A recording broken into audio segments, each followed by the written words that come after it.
उत्तराखंड में कल दो विधानसभाओं पर उपचुनाव होना था, जिनमें से एक विधानसभा थी मंगलोर। मंगलोर को लेकर के आज पूरे देश भर में चर्चा हो रही है। चर्चा इस बात की है कि कांग्रेस लगातार आरोप लगा रही थी कि मंगलोर के अंदर प्रशासन ने वोटरों को वोट नहीं डालने दिया और कांग्रेस के तमाम नेताओं को बांध के रखा। हमारे साथ इस विषय पर बात करने के लिए पूर्व मुख्यमंत्री और कांग्रेस के वरिष्ठ नेता हरीश रावत हैं। कल हरीश रावत को भी पुलिस ने हिरासत में लिया था, तो उनसे बात करते हैं, जानते हैं कि मंगलोर में आखिर हुआ क्या। सर, मंगलोर में आप गए, आपने क्या देखा? आपको भी पुलिस ने हिरासत में लिया था वहां पर। बाहरी असामाजिक तत्वों गुंडों के बल पर लिबरहेड़ी के अंदर बूथ कैप्चर किया गया। दलित, पिछड़े, अति पिछड़े और माइनॉरिटी के वोटर्स को भगाया गया। पहले गोली चला करके डराया गया, फिर उसके बाद लाठियां भाजी गई, जिसमें कुछ लोग घायल भी हुए। घायलों को उठाने के लिए पुलिस वाले आए ही नहीं, आ गए। वो तो निजामुद्दीन जी ने अपनी जिंदगी खतरे में डाल करके उनको गोद में लेकर के आए, हॉस्पिटल लेकर के गए। और वहाँ नग्न तांडव हुआ, बूथ कैप्चर करके लोगों ने। जब मैं वहाँ पहुँचा तो 200 से ज़्यादा लोग थे, जिन लोगों के हाथ में अपने कार्ड इत्यादि थे। उन्होंने कहा था हम वोट डालना चाहते हैं, हम डरे हुए हैं, हमको डालने नहीं दिया जा रहा, पुलिस डरा रही है और पुलिस कह रही है भाई जो वो हो जाएगा। और वहाँ जो गुंडे तत्व हैं वो अंदर बैठे हुए हैं और हमको डर है अपनी ज़िंदगी। तो मैंने पुलिस से बहुत दबाव डाल करके किसी तरीके से कुछ लोग हिम्मत जुटा पाए। अब कितने जुटा पाए वो तो मैं कह नहीं सकता, लेकिन कुछ लोगों ने हिम्मत जुटाई। मगर वहाँ जिस तरीके से उत्तराखंड के अंदर सत्ता के बल पर, बाहुबल पर, धन के बल पर लोकतंत्र का अपहरण करने की कोशिश हुई, वोट मतदाता के मत को चुराने की कोशिश हुई, ये एक बहुत खतरनाक लक्षण है। जो कुछ एक ही वहीं पर नहीं हुआ, पठानपुरा जैसे और दूसरे एरियाज में जहां कांग्रेस को वोट देने वाले लोगों का पहले से प्रतिशत ज्यादा रहा है, वहां डंडे भांजती थी पुलिस के। ऑफिसरों को कहा गया, डराया गया, लोगों से कहा कहाँ जा रहे हो, क्यों जा रहे हो।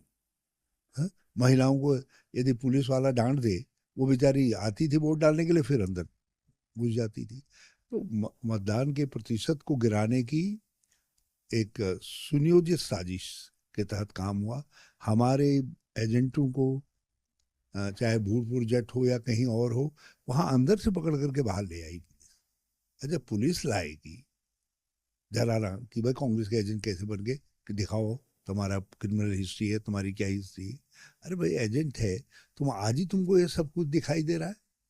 और क्रिमिनल हिस्ट्री उनकी देखो ना, जो बाहर वाले आए हैं यहाँ, उनको क्यों नहीं देख रहे हो। लेकिन हमने तो जब एजेंट के पास कुछ नई हिस्ट्री दिखाई दी, हमारे एजेंटों की किसी की क्रिमिनल हिस्ट्री नहीं निकाली, दिखाई दी, तो उनको जो है अंदर जाते वक्त जो है कह दिया गया कि आप, तुम कैसे पहुंच सकते हो, तुम तुम कहाँ थे आ रहे हो। मतलब किसी न किसी बहाने हमारे एजेंटों को कई जगह बाहर निकाला गया। कई जगह जो है मतदाताओं को 3 बजे के बाद जो लोग आए उनको आने ही नहीं दिया गया, उनको डराया गया।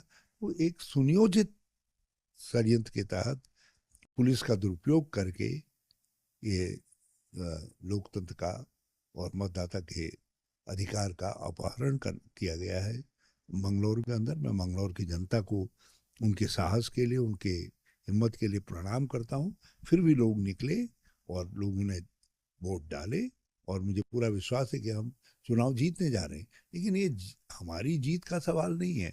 प्रश्न है कि आज डकैतों ने इलाका देख लिया।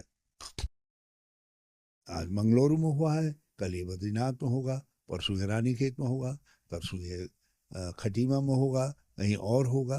ये तो इस तरीके से कोई भी व्यक्ति 10-15 करोड़ वाला जो यहाँ के बालू के ठेके लेना चाहे, जैसे आज कहा जा रहा है कि नहीं, गंगा के ठेके का, गंगा का बालू का ठेका हो गया है, मतलब कह दिया गया है कि गंगा तुमको सौंप देंगे। लेकिन चुनाव किसी तरीके से जीतो। तो इस तरीके के लोग आकर के यहाँ की प्राकृतिक संपदा को भी लूटेंगे। और उत्तराखंड तो एक प्रकार से ऐसा क्षेत्र हो जाएगा जिस क्षेत्र के अंदर अशांति और असामाजिक तत्वों का बोलबाला हो जाएगा। तो हम ये गलत लक्षण हो गए। डकैतों ने हमारा इलाका देख लिया। यदि मंगलौर के अंदर जिन लोगों ने अपराध किया है वो दंडित नहीं किए गए और वो पुलिस के लोग दंडित नहीं किए गए, तो राज्य को आने वाले दिनों में इसका गंभीर खामियाजा भुगतना पड़ेगा।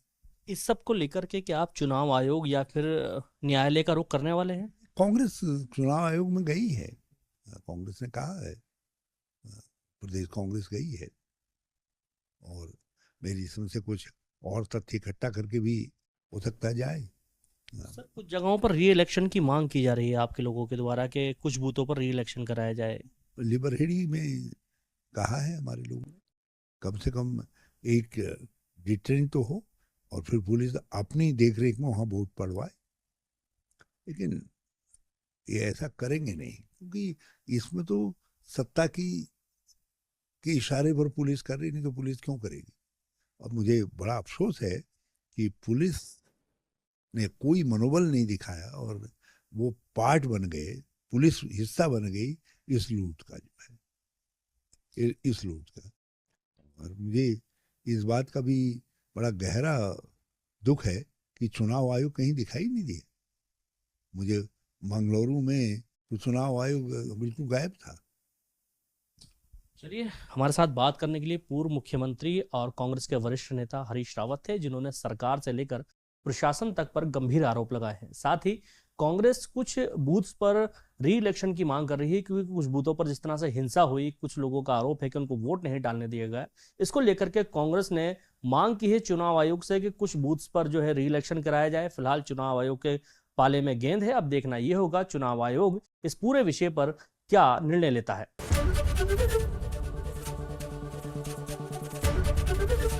एबीपी गंगा, खबर आपकी, जुबान आपकी।